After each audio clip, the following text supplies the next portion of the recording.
Ahmedabad blast case में आज court ने 38 दोषियों को फांसी की सजा सुनाई है। इस ब्लास्ट में 56 लोगों की जान गई थी। 70 मिनट में 21 धमाके हुए थे अहमदाबाद में। कोर्ट के फैसले के बाद बीजेपी ने प्रेस कॉन्फ्रेंस की और कहना है कि उस वक्त के मुख्यमंत्री और मौजूदा प्रधानमंत्री नरेंद्र मोदी को मारने की साजिश थी। बीजेपी ने बड़ा दावा करते हुए कहा कि अहमदाबाद ब्लास्ट के वक्त गुजरात के मुख्यमंत्री रहे नरेंद्र मोदी को मारने की साजिश इंडियन मुजाहिदीन के आतंकवादियों ने रची थी। और मैं आपको बता दूं कि अहमदाबाद से पहले जयपुर बॉम्ब ब्लास्ट हुआ था, यूपी कोर्ट ब्लास्ट हुआ था 2017 में, उसके बाद दिल्ली में सीरियल बॉम्ब ब्लास्ट हुए थे, उसके बाद बाटला हाउस एनकाउंटर हुआ था और उस बाटला हाउस एनकाउंटर के बाद इस बड़ी साजिश का खुलासा हुआ था, जिसमें आज कोर्ट ने इन 38 आतंकवादियों को सजा सुनाई है। तो सीरियल बॉम्ब ब्लास्ट अहमदाबाद में ही नहीं, जयपुर में हुए थे, दिल्ली में हुए थे और यूपी कोर्ट ब्लास्ट में भी इन्हीं में से कुछ कॉमन आतंकवादी हैं जिनका हाथ है। लेकिन बड़ा खुलासा इस समय यह है कि कोर्ट ने अपने डिसीजन में लिखा है कि प्रधानमंत्री नरेंद्र मोदी को मारने की साजिश रची गई थी। इसका मतलब जो इन्वेस्टिगेटिव टीम ने जिस तरीके के साक्ष्य कोर्ट में पेश किए, उसके बाद यह साफ हो गया कि इंडियन मुजाहिदीन के आतंकवादियों की यह कोशिश थी कि उस समय के मुख्यमंत्री नरेंद्र मोदी को मारने की साजिश भी रची गई थी। गोधरा कांड के बाद इंडियन मुजाहिदीन हिंदुस्तान की धरती पर पैदा हुआ एक आतंकी संगठन था जिसने तमाम बड़ी साजिशें रची थी। हमारे साथ हमारे दो सहयोगी जुड़ रहे हैं। जितेंद्र दीक्षित हमारे साथ मौजूद हैं और रौनक कुकड़े हमारे साथ मौजूद है। जितेंद्र दीक्षित, देखिए, ये जो 38 आतंकवादी जिनको आज सजा सुनाई गई है, ये वो कॉमन आतंकवादी हैं जिन्होंने यूपी कोर्ट ब्लास्ट हो, चाहे जयपुर ब्लास्ट हो, चाहे दिल्ली का सीरियल बॉम्ब ब्लास्ट हो, उसमें ये कॉमन है। लेकिन ये बड़ा खुलासा, अगर कोर्ट अपने आदेश में ये लिख रहा है कि प्रधानमंत्री नरेंद्र मोदी, जो इस समय मौजूदा प्रधानमंत्री हैं, उस समय सीएम थे, उनको मारने की साजिश, बड़ा खुलासा। जी हाँ, बिल्कुल। जब ये मुकदमा चला था तो उस दौरान जो तथ्य सामने रखे गए थे अदालत के, उसमें एक तथ्य जो है गुजरात पुलिस की ओर से ये भी रखा गया था कि जो लोग पकड़े गए हैं उनकी साजिश का एक हिस्सा गुजरात के तत्कालीन मुख्यमंत्री नरेंद्र मोदी की हत्या का भी था। उनको मारने की साजिश थी और उन्हें जो ट्रेनिंग दी गई थी हलोल के जंगलों में, पावागढ़ गुजरात का जो इलाका है, वहां पर जो ट्रेनिंग दी गई थी, उसमें भी उन्हें यह बताया गया था कि गुजरात के तत्कालीन मुख्यमंत्री नरेंद्र मोदी को टारगेट किया जाना है। और इस बात को यहां पर जब अदालत में जब मुकदमा चल रहा था तो सीआरपीसी की धारा 164 के तहत एक आरोपी ने भी इस बात को कबूल किया था और ये जानकारी दी थी कि इस तरह की साजिश रची गई थी कि नरेंद्र मोदी को टारगेट किया जाए। तो ये पूरा मामला जो है ना केवल आम लोगों को बल्कि साथ साथ जो राजनेता थे, जो सत्ता में बैठे लोग थे, उनको भी टारगेट करने के लिए पूरी साजिश रची गई थी। और उस साजिश गौरव भाटिया क्या कुछ कह रहे हैं इस पूरे मसले पर? जितेंद्र, मैं आपको रोक रही हूं, गौरव भाटिया को सुन लेते हैं, वो क्या कुछ कह रहे हैं इस पूरे मसले को लेकर। 2008 में जब ये आतंकवाद की घटना हुई, उस वक्त श्री नरेंद्र मोदी जी की जान को भी खतरा था। आतंकवादी उनको भी निशाना बना रहे थे, लेकिन अपनी जान की परवाह ना करते हुए जो एक मुख्यमंत्री का दायित्व होता है, उन्होंने उसे निभाया। उन्होंने सुनिश्चित किया कि जो पीड़ित परिवार हैं उनके साथ कंधे से कंधा मिलाकर वो खड़े रहें। जैसा मैंने आपको बताया, एक थरो इन्वेस्टिगेशन हो जो जड़ तक जाए, त्वरित कार्रवाई हो और जो आरोपी थे उनकी गिरफ्तारी हो, यह सुनिश्चित किया गया। और आज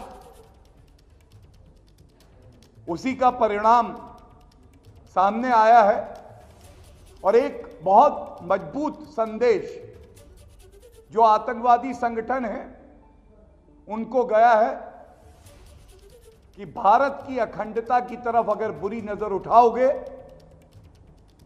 तो फांसी चढ़ा दिए जाओगे।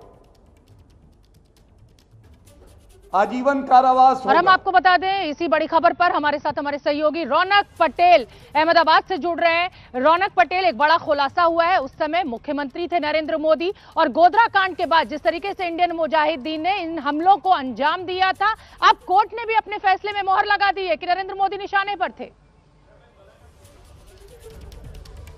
देखिए, मैं पूरा सिलसिला बता देता हूं। उस दिन जैसे पहला ब्लास्ट हुआ, एक के बाद एक ब्लास्ट होने लगे, और क्योंकि जो आखिरी ब्लास्ट हुए थे वो सिविल अस्पताल के ट्रॉमा सेंटर पर हुए थे। और इस बात में सच्चाई ये भी है क्योंकि तब जो पुलिस के आला अधिकारी थे उन्होंने नरेंद्र मोदी को आगाह किया था कि आप अस्पताल में मत जाए, क्योंकि हर कोई जानता था कि इस प्रकार की वारदात होती है तो नरेंद्र मोदी जाना चाहते हैं। और ये वजह रही थी कि तुरंत नरेंद्र मोदी नहीं गए थे, लेट निकले थे। लेकिन सबसे पहले उन्होंने पुलिस के साथ बैठक की थी, पुलिस के जो डीजीपी थे उनके साथ बैठक की थी। उसके बाद सिविल अस्पताल पे पहुंचे थे और सिविल अस्पताल के गेट पर ही ट्रॉमा सेंटर के बाहर ही ब्लास्ट हुआ था, जिसमें अभी जो एक मंत्री है प्रदीप सिंह परमार, वो भी खुद इंजर्ड हुए थे और कई सारे लोग इंजर्ड भी हुए थे और कई सारे जाने भी गई थी। उसकी जो पास्ट हिस्ट्री है, उसकी जो ट्रेनिंग कैंप लगा था वो गोधरा के पास, पंचमहाल में, हालोल के पास पावागढ़ एक गढ़ है जहां पर हुई थी, जहां स्टोन कटिंग का जो खदान होता है, जो बंद पड़ी हुई खदान थी, वहां ट्रेनिंग कैंप हुआ था। इन्वेस्टिगेशन में भी सामने आया था और जो सीआरपीसी 164 के तहत जो बयान दर्ज है उसमें भी सामने आया था कि जो लोगों ने ट्रेनिंग ली थी उन्होंने उनको दो टाइप की ट्रेनिंग दी थी, एक मास किलिंग की थी और एक टारगेट किलिंग की थी। और टारगेट किलिंग जो था वो सिविल अस्पताल का था। तो स्वाभाविक तौर पर ही गौरव भाटिया की बात पर गौर भी करना चाहिए और इस प्रकार का बयान जो है वो अदालत में खुद जो दोषी है, अभी दोषी साबित हुआ है, उस अभियुक्त ने लिखवाया है। सच्चाई ये भी है। बिल्कुल, रियाज भटकल, इकबाल भटकल, आतिफ अमीन, ये तमाम वो बड़े आतंकवादी जिन्होंने इन हमलों को अंजाम दिया था, चाहे यूपी कोर्ट ब्लास्ट हो, चाहे दिल्ली सीरियल ब्लास्ट हो, चाहे जयपुर ब्लास्ट हो।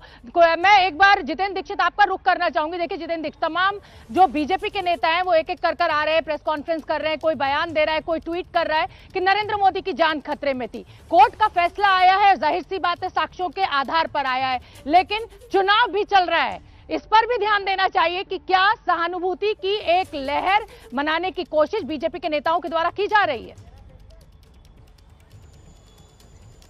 जी हाँ, देखिए, बीजेपी की ओर से हमेशा जो है इंटरनल सिक्योरिटी के मुद्दे को उठाया गया है, आतंकवाद के खिलाफ बात की गई है। और अब आज ऐसे मौके पर जब उत्तर प्रदेश में और उत्तर प्रदेश के अलावा देश के कुल 5 राज्यों में जब चुनाव चल रहे हैं, तो ऐसे में जब ये ऑर्डर आता है तो जाहिर तौर पर बीजेपी इसको चुनावी तौर के लिए, चुनावी पर्पज़ के लिए इस्तेमाल करने की ज़रूर कोशिश करेगी और ऐसा होता हुआ भी नज़र आ रहा है। मैं आपको बता दूं कि मेरी अब से कुछ देर पहले बात हुई थी अहमदाबाद पुलिस के जॉइंट कमिश्नर राजेंद्र सारी से, और उन्होंने ये कहा था कि जब ये बम धमाके हुए थे तो इसके इन्वेस्टिगेशन में तत्कालीन मुख्यमंत्री नरेंद्र मोदी जो है व्यक्तिगत तौर पर निगरानी कर रहे थे, लगातार अधिकारियों के टच में थे और पड़ताल कर रहे थे कि आखिर इन्वेस्टिगेशन का कितना प्रोग्रेस हुआ। ये इसलिए था क्योंकि उन धमाकों के बाद में ये तत्कालीन गुजरात सरकार की नाक का सवाल बन गया था, क्योंकि उसके 1 साल पहले ही आपको याद होगा 2007 में गुजरात विधानसभा के चुनाव हुए थे और उन चुनावों में मोदी जी की ओर से यही बात रखी जा रही थी कि गुजरात एक बेहद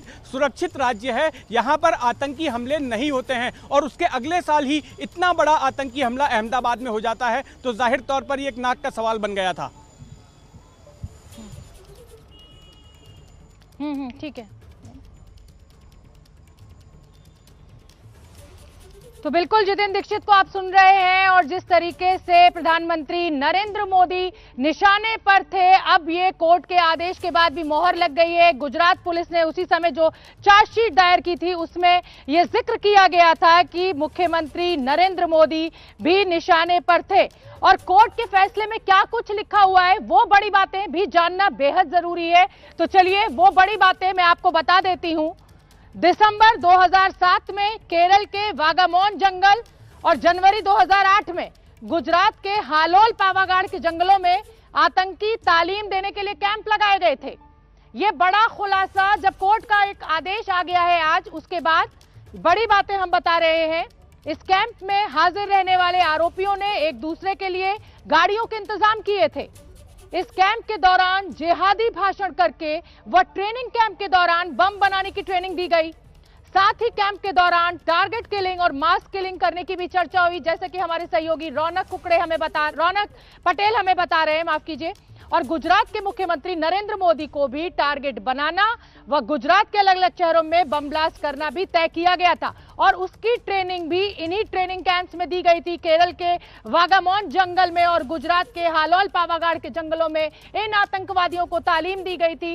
इंडियन मुजाहिदीन के ये तमाम वो आतंकी जिन्होंने सिर्फ अहमदाबाद में ही नहीं, उत्तर प्रदेश कोर्ट में ब्लास्ट किया था, जयपुर यानी राजस्थान में ब्लास्ट किया था, दिल्ली में सीरियल ब्लास्ट किए थे। रौनक पटेल लगातार हमारे साथ बने हुए हैं। रौनक पटेल, इन आतंकवादियों की ट्रेनिंग यही देश की धरती पर हुई थी और अब इतना बड़ा खुलासा हो रहा है। कहीं ना कहीं जो इन्वेस्टिगेटिव टीम है उसके लिए भी ये बहुत बड़ी सफलता है अगर वो इन आतंकवादियों को कन्विक्ट करा पाए, क्योंकि बहुत उलझा हुआ ये पूरा मामला था।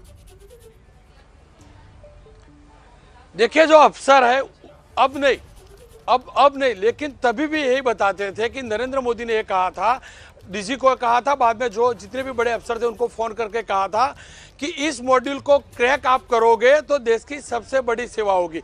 जैसा कि आपने ट्रेनिंग वाली बात बताई, उसके बाद आगे की बात बता देता हूं। सूरत में भी 40 जितने बम प्लांट किए गए थे, हालांकि वो फटे नहीं थे, लेकिन 4 गाड़ी चोरी होती है थाने से। वो 4 गाड़ी मारुति फ्रंटी थी, उनको भरूच लाया जाता है। उसमें से 2 गाड़ी जो है विस्फोटक और बम बनाकर, भरूच में बम बने थे, बम बनाकर अहमदाबाद लाया जाता है। अहमदाबाद में 20 ठिकानों पर प्लांट किया जाता है। बाकी की 2 गाड़ी सूरत जाती है और जो सूरत गई थी वो ब्लास्ट नहीं हुई, अहमदाबाद के ब्लास्ट हुए। और उसके बाद में पूरी टेरर जो ट्रिप थी थाने से लेकर अहमदाबाद तक की, उसका पूरा दौरा किया गया था। बिल्कुल रौनक पटेल, और ये पूरे मामले का खुलासा तब हुआ था जब दिल्ली में 13 सितंबर का सीरियल बॉम्ब ब्लास्ट हुआ और उसके बाद 19 सितंबर को बाटला हाउस एनकाउंटर हुआ। वहां से जब एक जिंदा आतंकवादी को गिरफ्तार किया गया, उसके बाद सारे साक्ष्यों के तार जोड़े गए और तब यह खुलासा हुआ कि ये आतंकवादी इंडियन मुजाहिदीन के हैं।